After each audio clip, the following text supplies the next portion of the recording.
వాళ్ళకు కూడా అన్నం పెడదాం, వాళ్ళకు కూడా అవకాశాలు ఇప్పిద్దాం. ఎందుకంటే రేపన్న రోజున వీళ్ళు వృద్ధిలోకి వచ్చి మనని అవసరమైతే కాపాడుకుంటారు అనే ఒక భావన అందరిలోనూ ఉండేది. ఉదాహరణకి ఇంటి ముందు అరుగులు ఉండేవి. ఎందుకుంటేవో తెలుసా?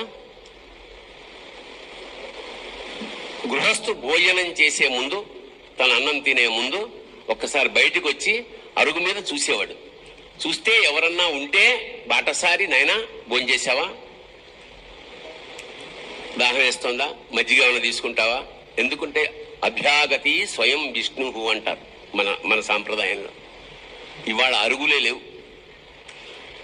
ఉన్న ఫెన్సింగ్ వేసి దాని ముందు కుక్కలున్నాయి జాగ్రత్త అని బోర్డు పెడతాం. మనకి ఎవ్వరూ అక్కర్లేదు. మనం అంటే సమాజంలోంచి మనంతటా మనం వేరుపడిపోతున్నాం.